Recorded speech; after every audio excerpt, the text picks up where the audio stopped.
어디에서 행하셨느냐? 가나의 혼인잔치집에서 행하셨다. 가나의 혼인잔치집. 그래서 그 의미가 어떻게 보면 굉장히 큽니다. 의미가 하나님 천국의 모형으로 이 세상에 두 기관을 주셨다 그랬죠. 그 첫 번째가 뭡니까? 첫 번째 교회고 두 번째가 가정이에요. 하나님은 가정을 굉장히 중요하게 여기십니다. 가정을. 그런데 이단들은 어떻게 하든지 교회를 깨는 것이 목적이고 가정을 깨는 것이 이단들의 목적이에요. 그래서 이단에 빠지면 제일 먼저 뭐가 깨집니까? 가정이 박살이 나. 가정이. 신천지에 빠지면 뭐가 깨집니까? 가정이 깨져. 아버지를 보고 아저씨라 그러고 어머니를 보고 아주머니라 그래요. 하다가 자식이 신천지에 빠져서 자식을 되돌리려고 하다 안 되고 자식은 하다 안 되니까 그 연을 끊어버리려고 아버지를 보고 아저씨라 그래. 어머니를 보고 아주머니라 그래. 그러니까 이단에 빠지면 제일 먼저 문제가 생기는 게 가정이 깨져요. 그래서 부인이 빠지면 남편과 이혼하고 남편이 빠지면 부인과 이혼하고 절단하는 겁니다. 저 여기 대진대 출신 있나? 대순진리에는 이단은 아니지만은 타 종교인데 대순진리에도 한 빠지면 절단납니다. 대순진리에도. 저 포천에 가면 대진대 가야죠. 그러니까 고3 담임하는 선생님들이 정신을 차려야 돼요. 고3 담임 선생님들 정신 차려야 된다고. 다른 비슷한 학점을 비슷한 점수로 다른 학교 갈 수 있는데도 대진대나 선문대 추천해버려요. 선문대는 천안에 있는 통일교 학교예요. 대진대는 저 포천에 있는 대순진리의 학교고. 그런데 추천하는 겁니다. 왜? 그런 데서 후원금이 많이 들어오니까. 그건 자기 제자가 이단에 빠져서 영혼이 망하든지 말든지 신경 안 쓰는 게 고3 담임 학생이에요. 그건 참 고3 담임 선생님도 다 크리스찬이 돼야 된다. 그러니까 이단은 사탄은 어떻게 하든지 교회를 깨버리려고 하고 끊임없이 교회를 공격하는 거죠. 지금 세상에서 끊임없이 교회를 공격한다 이 말이에요. 동주가 기도했지만 차별금지법이라든지 이런 게 전부 뭘 깨는 거죠? 교회를 깨고 가정을 깨는 겁니다. 잘못된 결혼, 동성 간의 결혼, 그건 가정이 아니에요. 부모 1, 부모 2가 가정이 아니라니까. 그건 하나님이 창조하신 그 가정이 아니에요.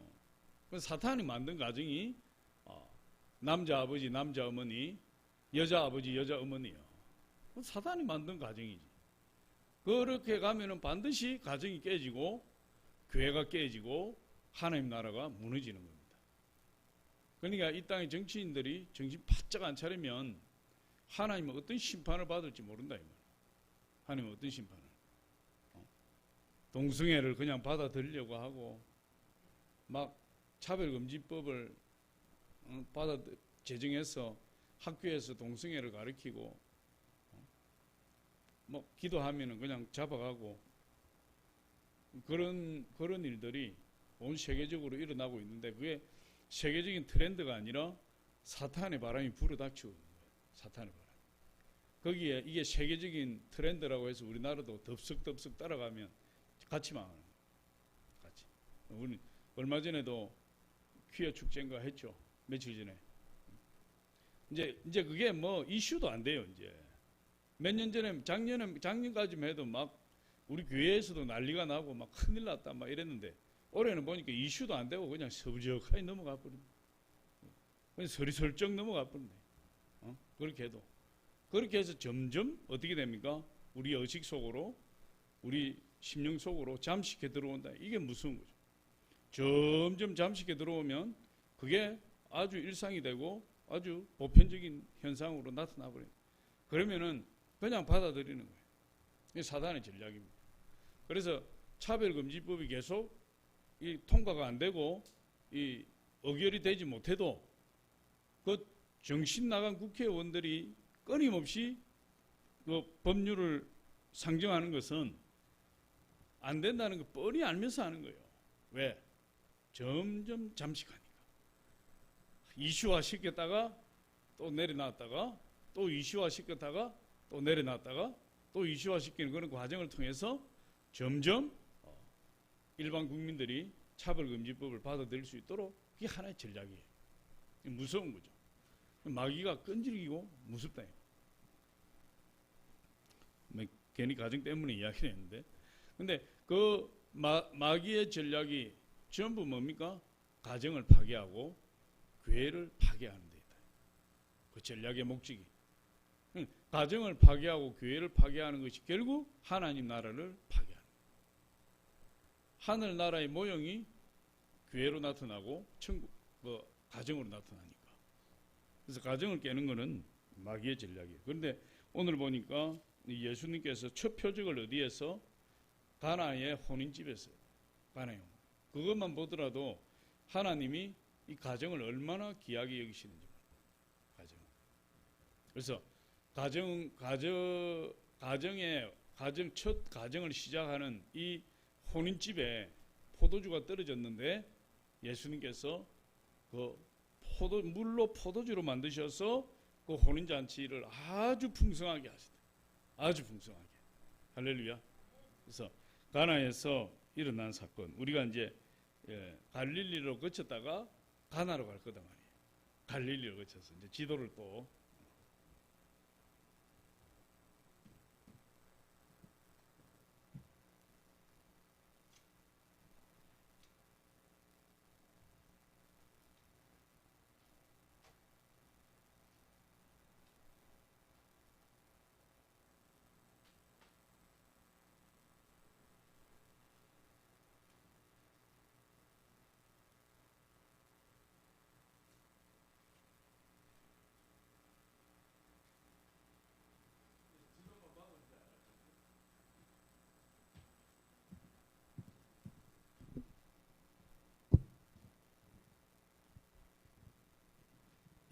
예루살렘이 어디 있어요?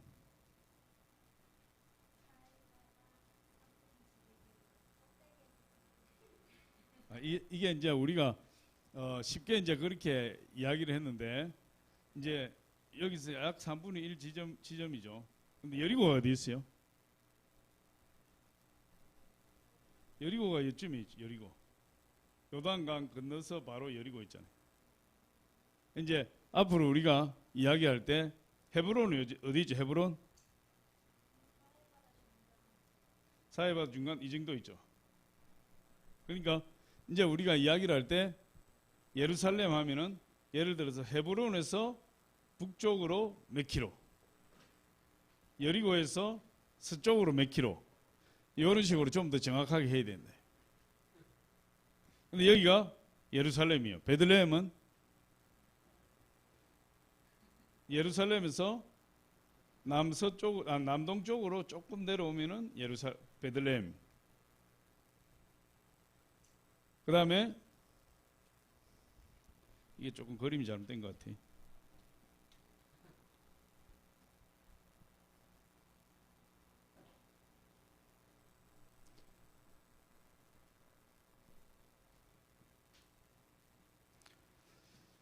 그 다음에 그 텔아비브 공항이 어디에 있죠? 요빠가 어디 있어? 요빠? 루타가지 루타. 가다가 서쪽으로 가다가 약간 서북쪽으로 루타.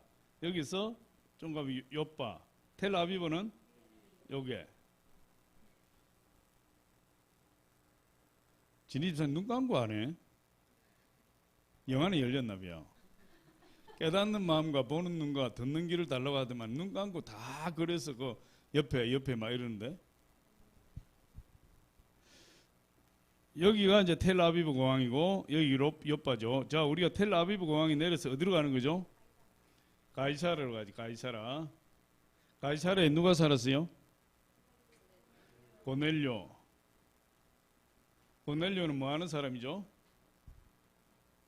이탈리아 백부장. 할렐루야. 그러면 이 고넬료가 이 욥바에 있는 누구를 청했죠? 베드로가 욥바에 어디에 있었어요? 무두장이 시몬의 집 옥상에서 기도하고 있었대. 할렐루야. 근데 이 베드로가 고넬료의 청함을 받기 전에 어디에 갔다 왔죠? 루다에 가서 누구를 고쳤어요? 중풍병자 에니야. 이 루다에서 중풍병자 에니야를 고치고 다시 욥바에 들어와서 무두장이 시몬의 집 옥상에서 기도할 때 점심시간에 배가 고파서 뭘 잡아먹는 환상을 보았다 이 말이에요. 그때 가이사라에서 보낸 고넬료의 하인 두 사람이 와서 베드로를 청하니까 이 가정한 음식을 먹을 수 없는 음식을 하나님이 잡아먹으라 한 이유가 이방인의 전도를 위해서구나 하는 것을 깨닫고 따라서 어디로 갔어요? 가이사라 빌립보로 갔다 이 말이에요. 그래서 우리는 욥바는 맨 마지막 날 가고 욥바는 맨 마지막 날 간다 그랬죠. 그래서 여기서 텔아비브 공항에서 가이사라로 갔다가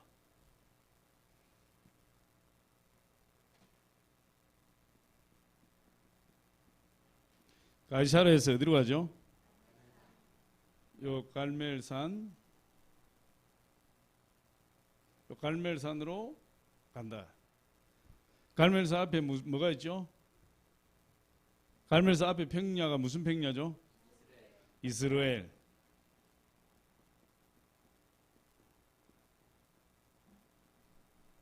요 뒤에가 무슨 평야죠? 샤론. 안 적어도 됩니다. 지울 거니까. 이스라엘 평야가 펼쳐져 있고 뒤쪽이 이제 샤론 평야다. 그래서 여기가 이제 갈멜산. 갈멜산에서 무슨 사건이 있었죠?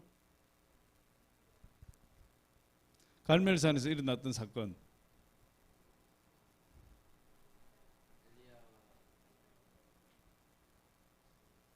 무엇이라고 구시렁거리는 거예요? 정확하게 이야기해봐야지. 큰 소리로.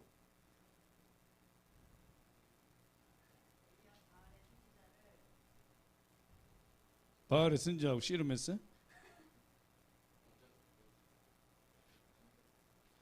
갈멜산에서 엘리야와 바알과 아세라 선지자의 영적 대결을 통해서 바알 선지자 450명의 목을 쳤다. 어디에서? 기손 시내에서. 그래서 본래 850명인데 바알 선지자 450명과 아세라 선지자 400명이죠.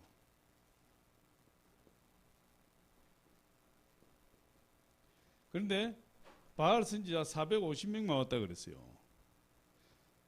그러니까 여기에 바알과 아세라 선지자 다 모여라 했는데 다 모이지 않고 바알 선지자 450명 모였다가 목이 날아간 거예요.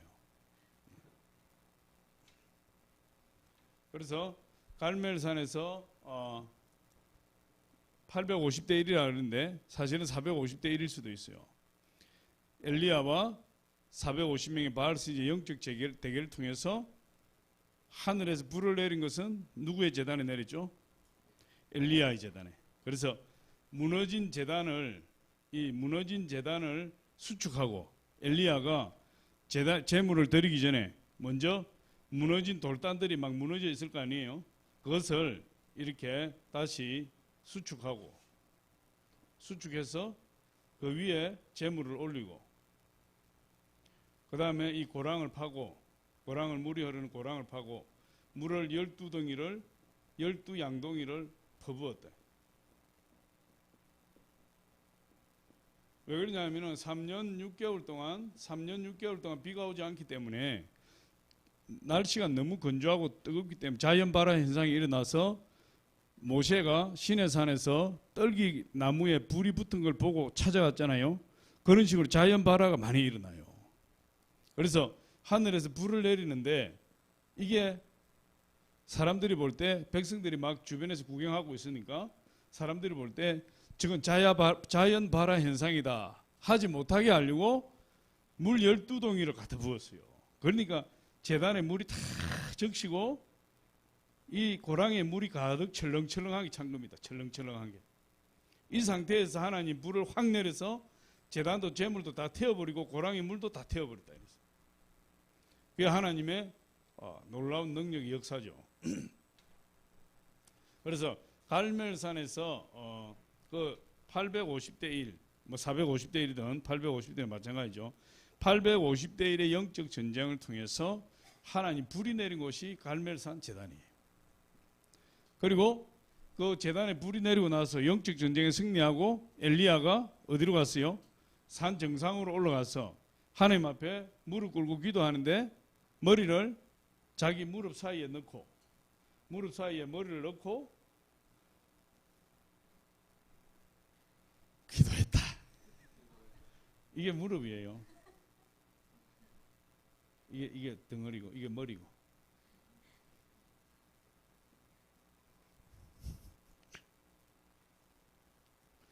그런데 기도하는데 저 지중해에서 뭐가 떠올랐어요? 손바닥만한 구름 하나가 이게 지중해니까 지중해에서 손바닥만한 구름 하나가 떠올랐다. 7번 기도하니까. 그러니까 기도는 어떻게 해야 돼요? 손바닥만 구름 하나 떠오를 때까지 기도해야 돼. 손바닥만한 구름. 비가 3년 6개월 도 오지 얼마나 하늘이 맑겠어요. 하늘이 청명하고 구름 한 점 없는데 엘리야가 머리를 무릎 사이에 집어넣고 막 하나님 앞에 기도하니까 그 자기 종을 보내서 갈멜산 꼭대기에서 가서 쳐다보라고 하니까 손바닥만 구름 한 조각 떠올랐다. 그걸 와서 보고를 했다. 그랬더니 됐다. 아합 왕이 가서 쫓아가서 아합 왕에게 지금 큰 비의 소리가 있으니까 빨리 마차를 타고 내려가십시오. 그러니까 이 구름 한 조각을 보고 큰 비의 소리를 들었다. 엘리야가. 할렐루야. 그게 영성이에요. 구름 한 조각을 볼 수 있는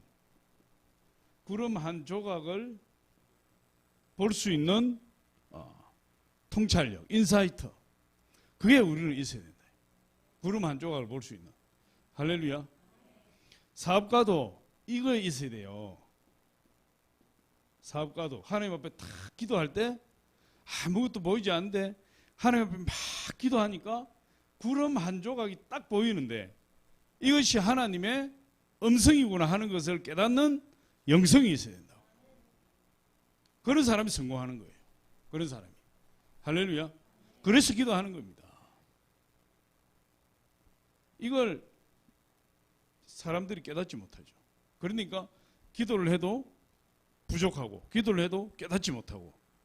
그런데 계속 기도하면서 하나님의 응답을 구하는 사람들은 이 구름 한 조각을 딱 깨닫는다 이 말이에요. 아, 이것이구나. 이 사업이구나. 이것을 해야 되는구나. 딱 깨달으면 그걸 붙들고 나가면은 놀라운 역사가 일어나는 거예요. 놀라운 역사. 이걸 구름 한 조각을 볼 수 있는 인사이트. 그게 영성이에요. 기도하는 사람에게. 할렐루야. 누가 이게 구름 한 조각이 그 구름 한 조각 안에 엄청난 비의 소리가 있다는 것을 누가 깨달아 알겠어요. 그러나 기도하는 엘리야는 깨달았다. 기도하는 엘리야. 그러니까 아합 왕이 가서 담대하게 외치는 겁니다. 큰 비의 소리가 있습니다. 빨리 행차를 갖추고 마차를 타고 내려가십시오. 그래서 아합 왕이 마차를 타고 막 내려가는데 비가 쏟아지기 시작하니까 엘리야 선지자가 바지를 걷어붙이고 성령에 사로잡혀서 막 그냥 갈멜산에서 뛰어내려가는데 아합의 마차를 앞질러서 가버렸대. 여러분 얼마나 대단합니까? 성령에 사로잡히니까. 할렐루야.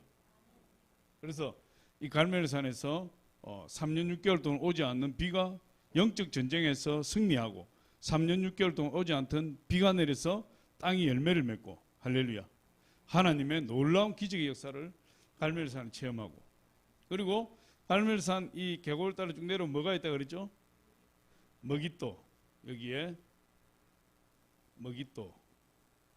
머깃도는 뭐가 있다 그랬어요? 머깃도에 솔로몬의 마병장이 있었고 병거성이 있었다. 병거성.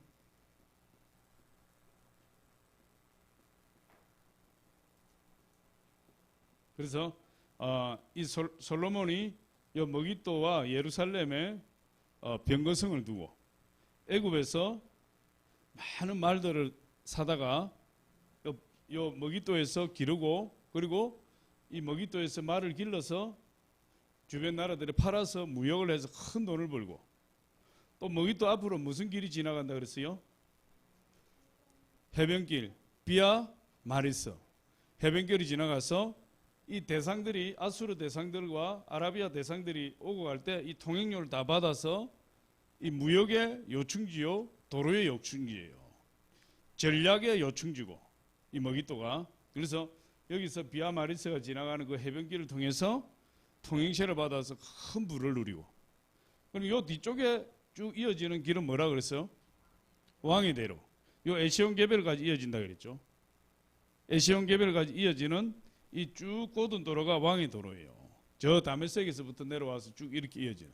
그래서 이 왕의 대로와 이 비아 마리스 해변 도로가 앞뒤로 나 있어서 대상들이 이쪽으로 다니고 많은 군대들이 이쪽으로 지나다닌다. 이 머깃도에서 애굽의 바로 너고, 애굽의 너고죠. 너고 왕.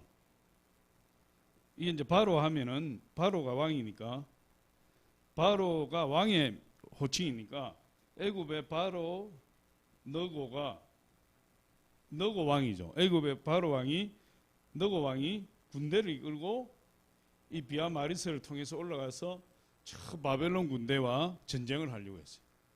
그때 유다의 누구 왕? 유다의 누구 왕이 막았어요? 누구? 자신감이 없어. 자신감이 없어. 누가 막았어요? 요시야.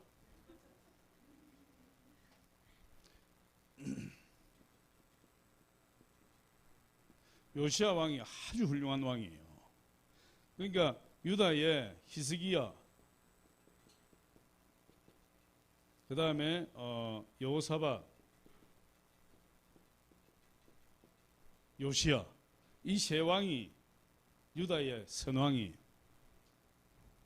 요시야가 아주 훌륭한 왕이에요. 아주 훌륭한. 종교개혁이 다 종교개혁을 일으킨 왕이에요. 요시야도 종교개혁을 일으킨. 근데 이 요시야 왕이 이 그냥 애굽에서 이 출정을 하는데 그냥 보내주면 되는데, 머깃도에 나가서 군대를 이끌고 머깃도에 나가서 바로 너고와 전쟁을 해버려요. 그러니까 지나가지 못하게 길을 막아버렸대요. 거기에서 요시야 왕이 전사한 거예요. 요시야 왕이 죽고, 이때가 BC 605년인데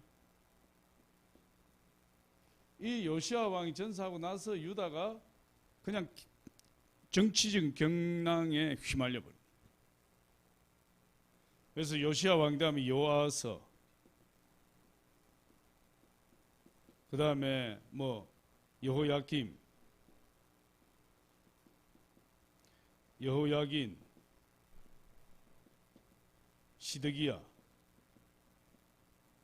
이렇게 하고 끝나버렸어요. 이 시드기야 왕 때 그냥 망해버려요. 완전히. 이때가 BC 586년이에요.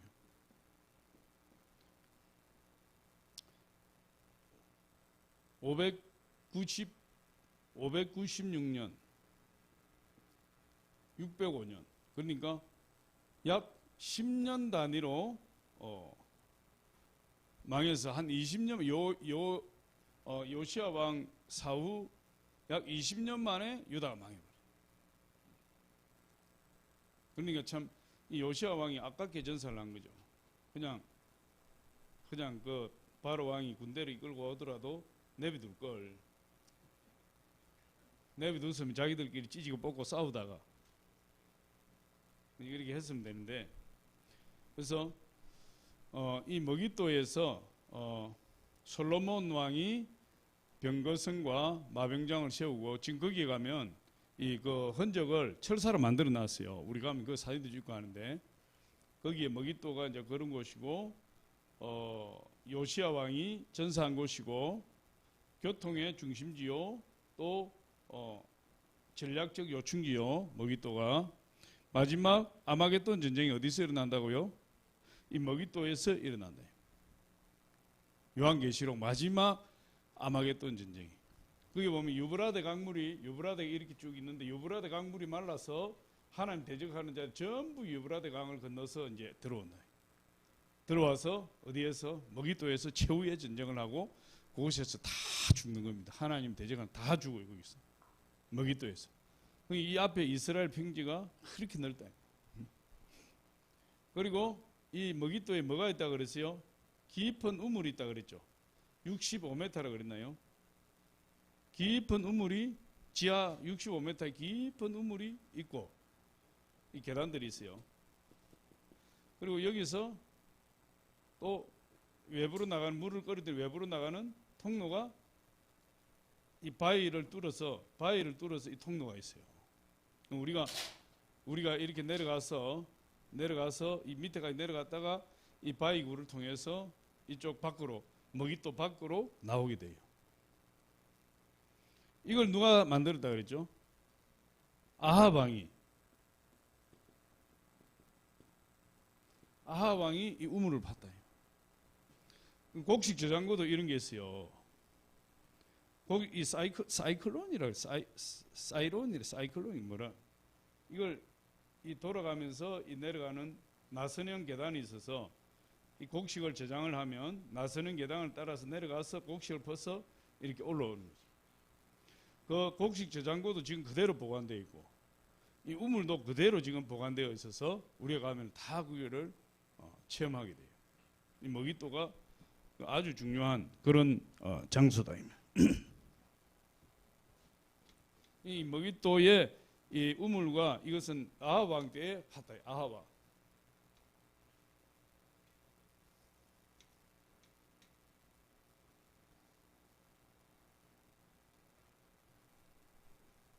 그 다음에 이제 이 머깃도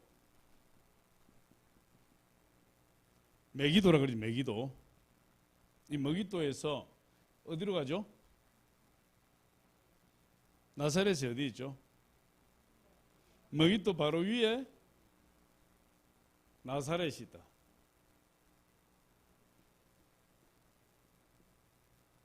나사렛은 예수님이 태어난 곳이죠. 그래서 나사렛 동네가 이렇게 산 위에 있다면 산 위에 동네들이 산 위에 있어요.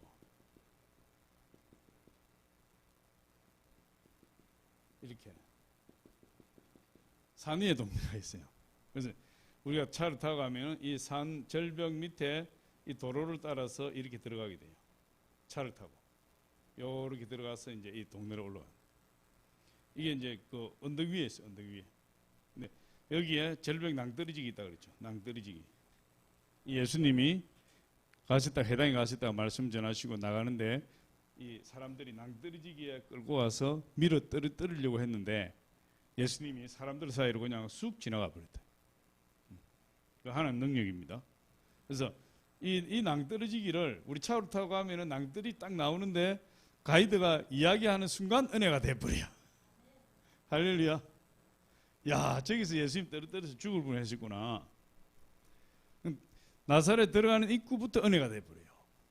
근데 참 이 나사렛은 너무 은혜가 많이 되는 거죠. 지금도 나사렛 시내는 아주 사람들이 많이 살고 있고 도시가 현대 도시로 이렇게 성장을 했어요.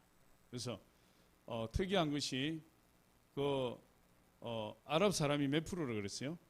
나사렛에 아랍 사람이 저번 시간에 다 까먹어버렸네. 아랍 사람이 뭐 90%라 그랬나? 몇 프로라 그랬어요?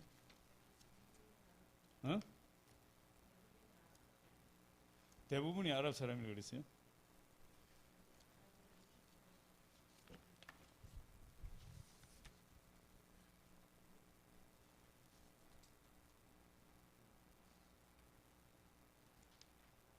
어디 있을 텐데 내가.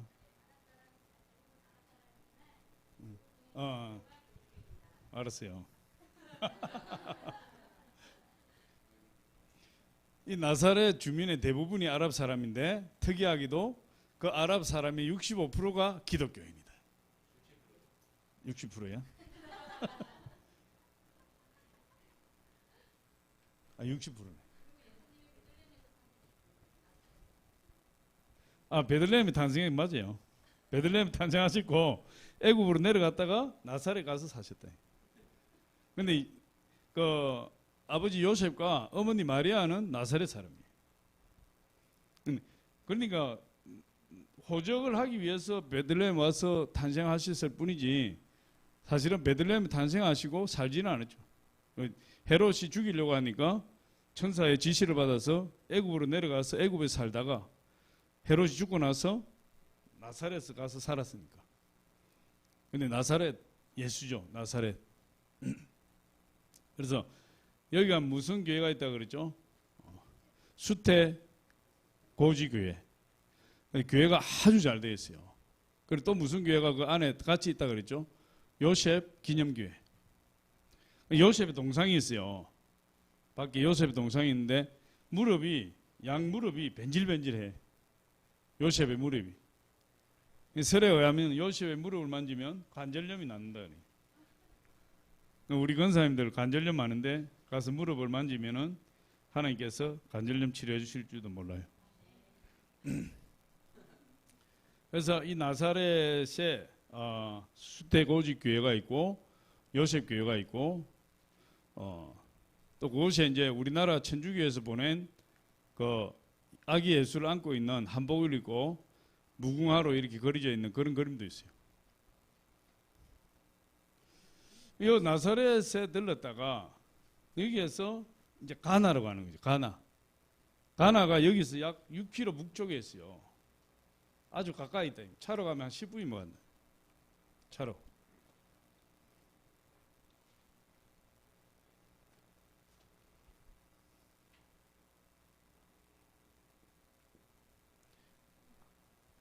가나는 이제 아까 우리 읽었죠. 예수님의 첫 표적을 일으킨 곳. 가나. 그래서 가나 혼인잔치 교회가 이제 세워져 있는데 거기에 이제 가나 우리 하면은 정결 예식에서는 돌 항아리 6개.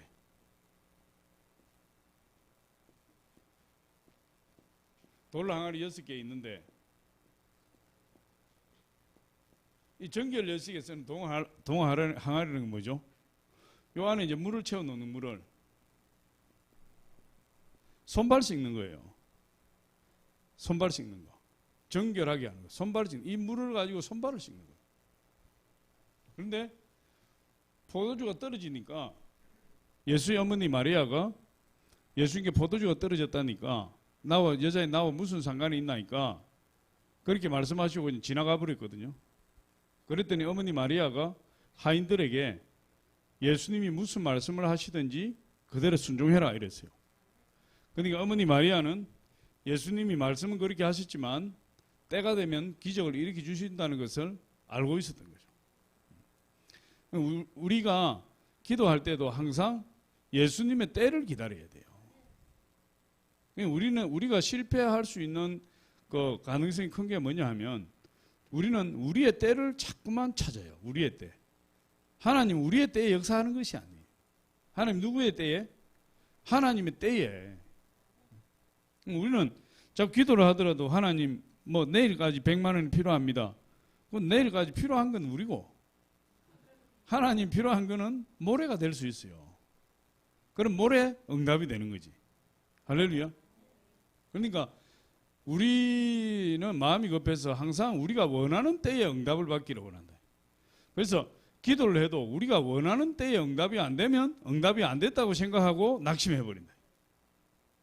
그렇지 않다. 우리는 하나님의 때에 응답하신다는 사실을 우리가 알면 어떻게 합니까? 끝까지 잠잠히 하나님 바라보고 기도하면서 기다리는 거죠. 우리가 미리 이거 응답이 안 됐구나 하고 포기하면 안 돼요.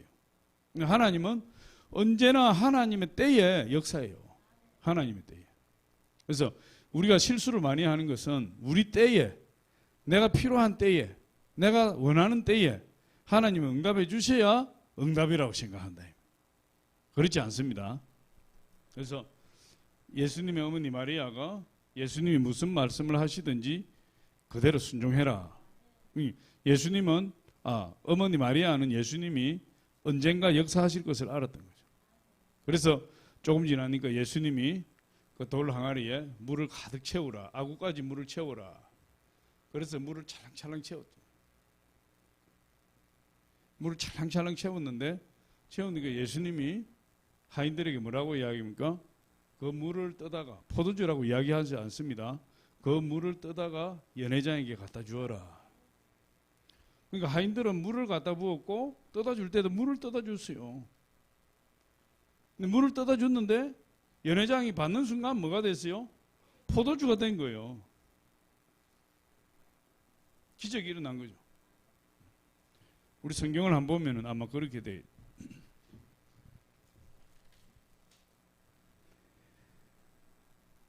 6절에 보니까 거기에 유대인의 정결 예식에 따라 두세 통 드는 돌 항아리 6이 놓였는지라 예수께서 그들에게 이르시되 항아리에 물을 채우라 하신즉 아기까지 채우니. 뭘 채우라 했어요?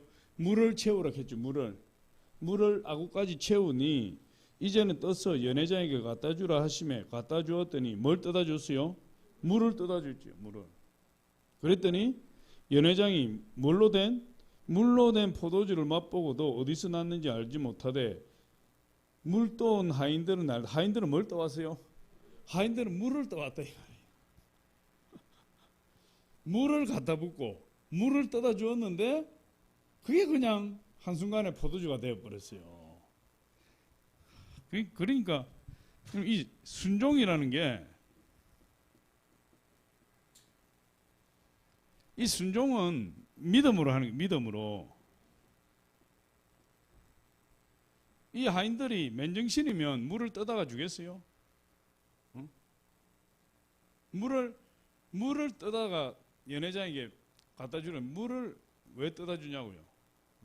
그런데 순종하니까, 그냥 믿음으로 순종하니까 물을 떠다 줬는데 그게 포도주가 돼버렸어요.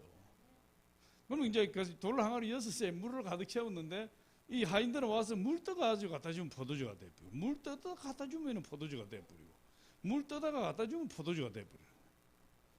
물을 떠다 갖다 주면. 할렐루야. 그게 믿음이고 기적이지. 우리는 기적이 일어날 때까지 믿음을 잃어버리면 안 돼요. 하나님 때에 역사하시니까.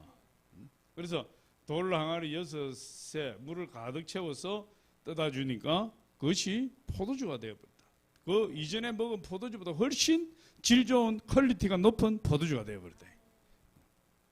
그래서 그 혼인잔치집을 예수님이 축복하셨다. 그래서 이 가나는 아주 특별한 곳이다. 예수님이 첫 기적을 일으킨 곳이다. 가나가. 그래서 우리가 갈릴리 나사렛에 갔다가 가나에 가면 시간이 부족해요. 빨리 움직여야 돼. 우리는 입장료 다 뺏겨버렸다니까. 가나에 못 가고, 가나 교회 앞에 해가 져서 5시 넘어서 가니까 문 닫아버리고, 이 가나 교회 앞에 이 석류 짜는 조그마한 가게가 있어요. 석류 짜는 가게.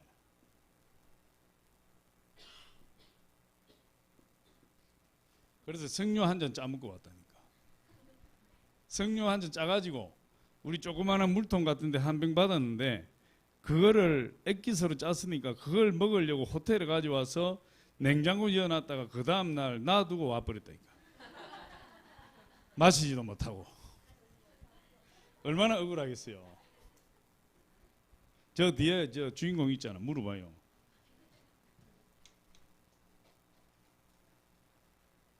그래서 빨리 서둘러야 가나 교회를 볼 수 있어요.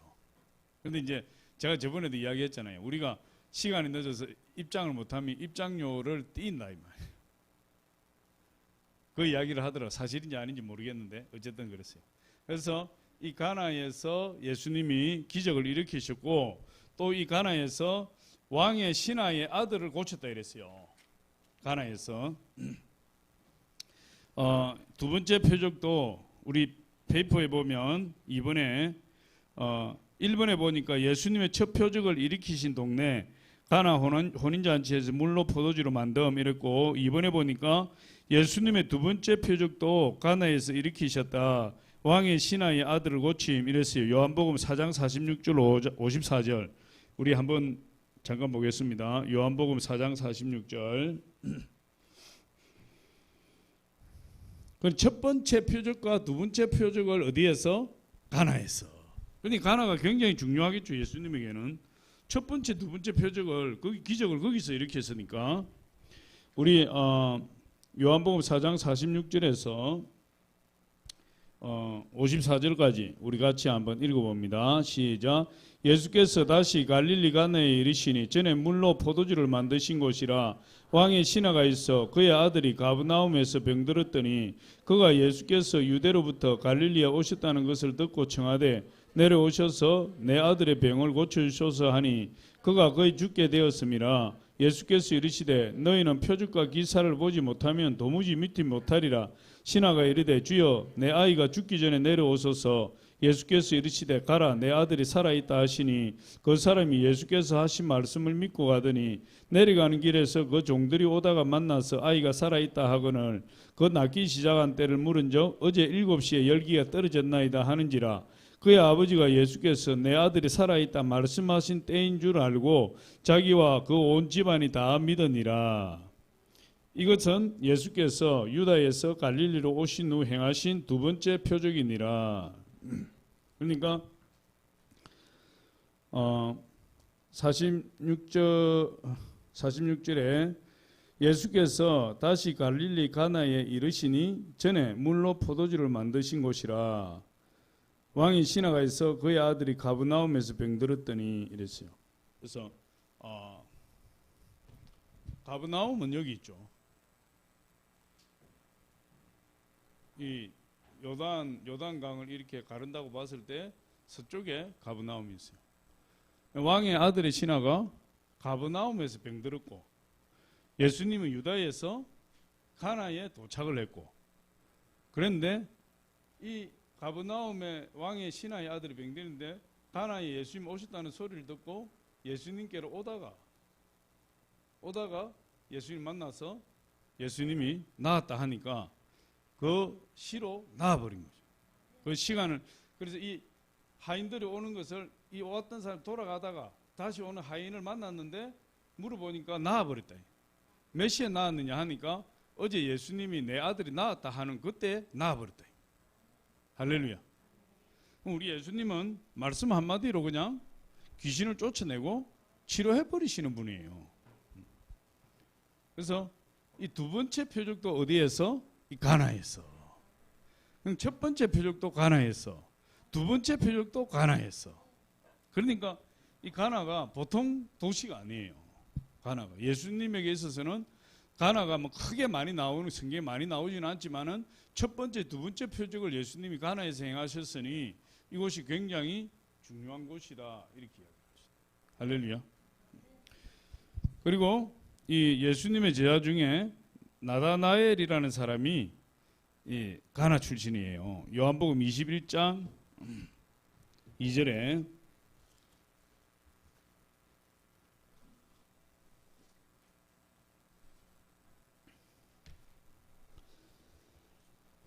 요한복음 21장 2절 우리 같이 한번 읽어봅니다. 시작. 시몬 베드로와 디도무라 하는 도마와 갈릴리 가나 사람 나다나엘과 세베대의 아들들과 또 다른 제자들이 함께 있더니 이 갈릴리 가나 사람 나다나엘과 갈릴리 가나 사람, 나다나엘은 속에 간사한 것이 없도다 이랬어요. 예수님이 아주 정직한 사람이고 아주 깨끗한 사람이에요. 나다나엘이. 그래서 아주 정직하고 깨끗한 사람이 나다나엘인데 그가 이 갈릴리 가나 사람이었다. 그래서 이 갈릴리의 호수가 이렇게 있는데 이 가나에서 예수님을 만나고 제자가 된 사람이 나다나엘이에요. 참 가나에서 아주 훌륭한 인재가 나온 거죠. 그 다음에 이제 여호수아 19장 24절에 보면 본래 이게 이제 아셀 지파의 성읍이었다 이랬어요. 아셀 지파가 분배받은 우리 여호수아 19장 24절 시작. 다섯째로 아셀 자손의 지파를 위하여 그 가족대로 제비를 뽑았으니 28절에 에브론과 르홉과 함문과 가나를 지나 큰 시돈까지 이르고 가나가 아셀 지파에 소속이 되었다. 아셀 지파. 그래서 이 가나에 이르고 이제 이 가나에서 하루 일정이 끝나요. 가나에서 하루 일정이 끝나서 어디로 갑니까? 우리 호텔이 어디에 있어요? 디베라가 여기 있다. 우리 저번에 갔을 때는 숙소가 요 밑에 있어요. 갈릴리 하부에 키부치에. 근데 지금 여기서 이렇게 디베라로 가는 게 더 가까워요. 그래서 디베라에 가서 하룻밤 자고 이제 둘째 날은 어디로 가느냐? 둘째 날은 쭉 북쪽으로 올라간다. 북쪽으로 올라 제일 끝에 이스라엘 제일 끝이 어디죠? 단에서 부엘세바까지 할 때 단. 그래서 이 단을 텔단이라 텔이 뭐라 그랬죠? 언덕. 텔단에 단이 제일 유명한 게 뭐죠? 우상숭배, 우상 금송아지 제단. 거기 가서 이제 텔단에 이르고 거기 조금 밑에 가이사라 빌립보.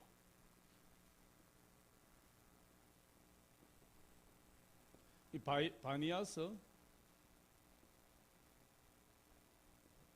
바니아스라는데 바니아스 폭포가 있고 여기 가면은 깜짝 놀래요. 이스라엘에 이렇게 물이 많나? 우리 이스라엘 남쪽 유다 지역은 전부 광야 아니 광야. 난 요단강을 타고 쭉 내려오면 전부 광야예요. 이 사해 바다 주변은 완전히 광야. 풀 한 폭이 나무 한 자루 없다. 근데 이 북쪽 가이사라 빌립보에서 이 바니아스 폭포를 통해서 내려오는 그 계곡은 그냥 물이 막 그 맑은 물이 막 폭포수처럼 이래 팍팍 이런. 야, 이스라엘이 이런 지역이었나? 그러니까 이 갈릴리 호수가 마르지를 않는 거예요. 물이 얼마나 많은 물이 내려오는지.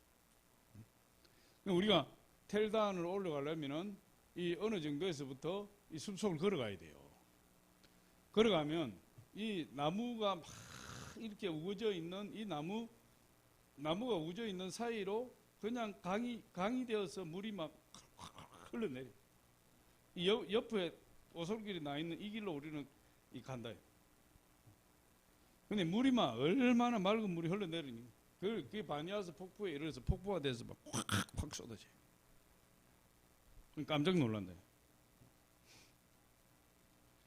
이제 여기 갔다가 우리가 여기가 이제 이 가버나움 위쪽에 예수님 산상수훈 쟤들을 불러놓고 팔복 우리 요 뒤에 가면 뒤에 있는 게 팔복이 있어요. 팔복을 강론하신다. 산상수훈 가운데 팔복이 있어요. 마태복음 5장 3절부터 11절까지인가 10절까지. 팔복을 여러분 압니까? 오늘 팔복을 다 에워버리도록 하겠습니다. 할렐루야. 따라하면 심, 에, 온, 의, 경, 마, 아이. 심, 에, 온, 의, 경, 마, 화, 의. 심령이 가난한 자는 복이 있나니 천국이 저희 것이며, 심령이 가난한 자는 천국이 저희 것이며, 애통해하는 자는 복이 있나니 저희가 위로를 받을 것이며, 온유한 자는 복이 있나니 저희가 땅을 기업으로 받을 것이며, 의에 줄이고 목마른 자는 복이 있나니 저희가 배부를 것이며. 긍휼히 여기는 자는 복이 있나니 저희가 긍휼히 여김을 받을 것이며 마음이 정결한 자는 복이 있나니 저희가 하나님을 볼 것이요 화평케 하는 자에게는 복이 있나니 저희가 하나님의 아들이라 칭함을 받을 것이요. 여러분, 하나님의 아들은 어떤 사람이냐? 하나님의 자녀는 어떤 사람이냐? 분란을 일으키는 사람이 아니라 화평케 하는 자예요. 하나님의 자녀는. 할렐루야. 평강을 만드는 사람이 하나님의 아들이에요. 예수님을 무슨 왕이라 그래요? 평강의 왕이에요. 예수님이 십자가에 죽으신 것을 화평케 하기 위해서 십자가에 죽으셨고 우리에게 예수님을 따르는 우리에게 화목케 하는 직분을 주셨다 이랬어요. 그러니까 화평케 하는 자는 복이 있나니 하나님의 아들이라 일컬음 받을 것이요 의에 줄이고 목마른 자는 복이 있나니 저희가 천국이 저희 것이며 첫 번째 심령이 가난한 자고 복이 있나니 천국이 저희 것이며 마지막 여덟 번째 의에 줄이고 목마른 자는 복이 있나니 천국이 저희 것이며 천국 백성이다. 천국. 팔복 1, 2, 3, 4, 5, 6, 7, 8. 팔복은 천국의 백성이 누릴 복이에요. 첫 번째도 천국이 저희 것이며 마지막 여덟 번째도 천국이 저희 것이며. 할렐루야. 따라합니다. 심, 예, 온, 의, 경, 마, 화, 이. 심에 온 어긍마 화이. 시작. 심에 온 어긍마 화이. 시작.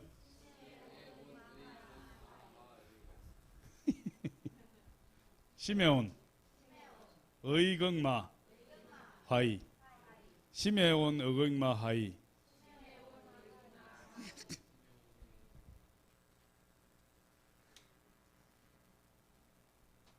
자, 이제 심 1. 심령이 가난한 자는 복이 있나니 천국이. 두 번째, 심에 애통하는 자는 복이 있나니 저희가 위로를 받을 것이며. 3. 온유한 자는 복이 있나니 저희가 땅을 기업으로. 그리고 성질이 온유해야 돼요. 성질이 온유해야 돼. 할렐루야. 그리고 이 온유한이라는 말은 성질도 온유하지만 하나님의 말씀에 순종하는 자가 온유한 자예요. 여러분, 성질이 더러운 사람은 순종합니까? 안 합니까? 안 해요. 성질이 온유한 사람이 하나님의 말씀에 순종하는 거예요. 온유한 자가 뭘 받아요? 땅을 기업으로 받는다 이 말이에요. 온유한 자가 하나님의 물질적인 축복을 받아요. 온유한 자가. 성질이 더러운 사람은요, 될 일이 안 됩니다. 그래서 성질을 깎아야 돼. 모난 돌이 정을 맞는다 하잖아요. 그러니까 석수들은 모난 거 깨는 거야.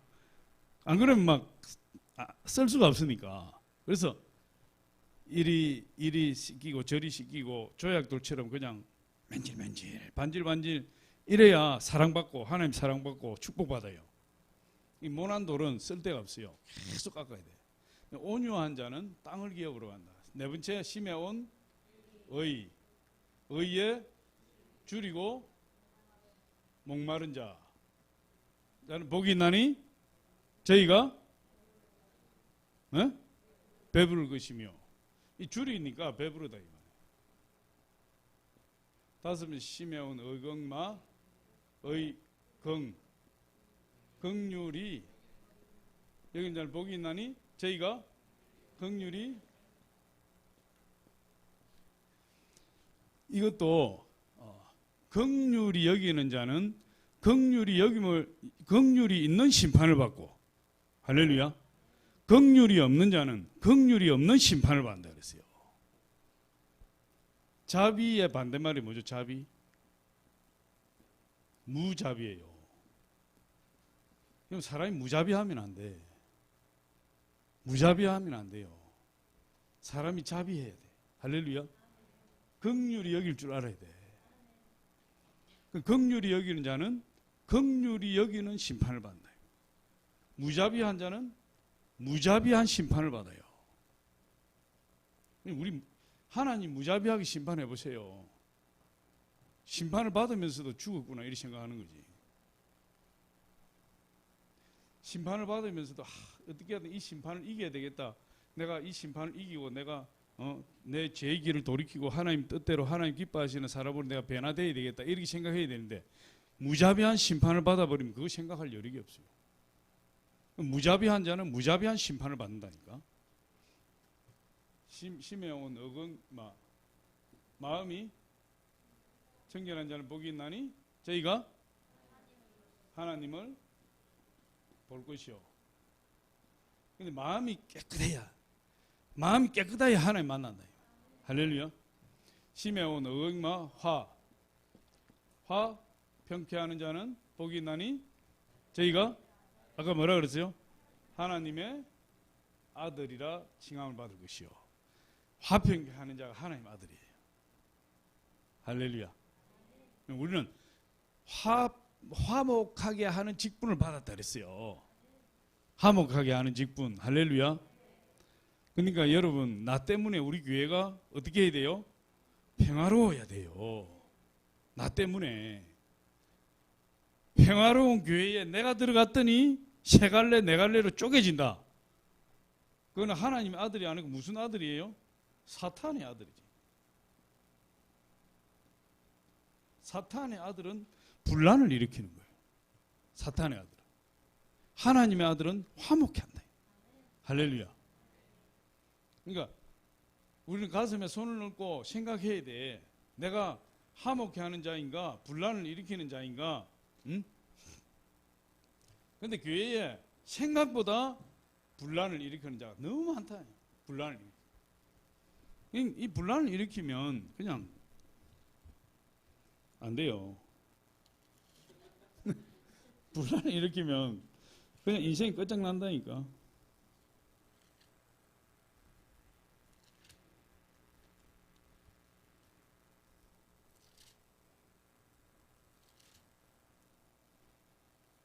우리 고린도후서 5장 한번 보겠습니다. 고린도후서 5장.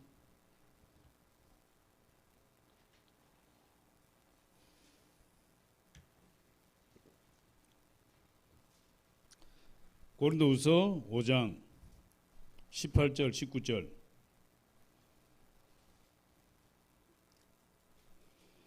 우리 같이 한번 고린도후서 5장 18절로 19절 한번 읽어봅니다. 시작. 모든 것이 하나님께로서 났으니 그가 그리스도로 말미암아 우리를 자기와 화목하게 하시고 또 우리에게 화목하게 하는 직분을 주셨으니 곧 하나님께서 그리스도 안에 계시사 세상을 자기와 화목하게 하시며 그들의 죄를 그들에게 돌리지 아니하시고 화목하게 하는 말씀을 우리에게 부탁하셨느니라. 18절에 보니까 화목하게 하는 직분을 주시고 19절에 보니까 화목하게 하는 말씀을 우리에게 부탁했다. 우리는 화평케 하는 자로서 부름받은 거예요. 하나님의 아들이.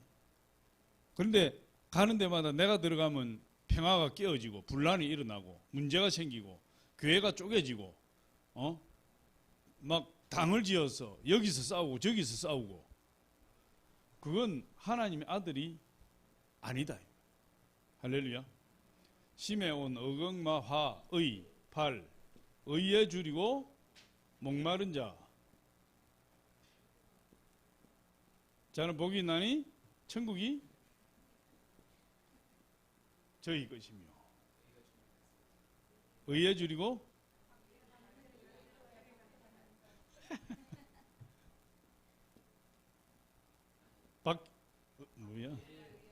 의를 위하여 박해를 받는 자.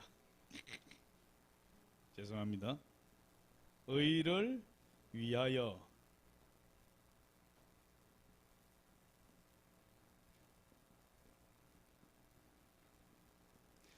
의를 위하여 박해를 받는 자. 그럼 의를 위하여 박해를 받는 게 뭐죠? 하나님이 가르쳐 주신 대로 순종하다가 박해받는 거예요. 그럼 하나님 말씀대로 순종하는 자를 비꼬는 자가 많아요. 하나님 말씀대로 살아가려고 하는 자를 박해하는 자가 많다. 근데 하나님 말씀대로 살려고 하다가 박해를 받는 자는 복이 있나니 그들이 천국이 저희의 것이며 그들의 것이며. 그래서 처음에도 천국이 그들의 것이며 마지막에도 천국이 그들. 시메온 어거기마 화이. 이 팔복이에요. 할렐루야. 이게 뭡니까? 예수 믿고 구원받은 사람이 누릴 복이에요. 예수 믿고 구원받은 사람이 누리는 복. 이게 팔복이다. 그래서 이 팔복교회가 여기에 있어요. 그래서 팔복교회 가면은 이 돔이 이렇게 있고 팔각형으로 지어서 팔각형. 그래서 이 돔 안쪽에 팔각형에 이 팔복이 다 라틴어로 써져가 있고 이 팔복교회 올라가는 길가에 이 돌을 딱 따듬어서 이 다 그걸 해놨어요. 영어로 이 팔복을 다 기록해놨어요. 그래서 이 올라가면서도 은혜가 돼. 또 안에 들어가면 이 팔각형으로 지어져 가지고 이 스테인드 그라스 거기에 그 뭡니까? 이 라틴어로 팔복을 탁 써놨다. 이제 우리 기회가 되면 관광객이 많이 없으면 여기 가서 우리 팔복을 한번 같이 읽고 기도할 거예요. 사람 많이 없으면 거기서 팔복을 우리가 한번 쫙 읽고 기도하고 얼마나 좋겠어요. 할렐루야. 그래서 팔복 교회 갔다가 그 다음에 이쪽이 이 베세다가 이쪽이죠. 베세다 오뱅이어 교회가 있어요. 여기가 가브나움. 나중에 이제 가브나움 들러서 예수님의 타운이 이 타운 오브 지저스예요. 예수님의 도시예요. 예수님의 타운. 그래서 가브나움에 가서 베드로 기념교회, 그 베드로 장모가 살았던 기념교회가 교회가 되었어요. 그 지하에 베드로가 살던 집터가 그대로 있고, 예수님이 귀신을 쫓아낸 회당이 그대로 있고.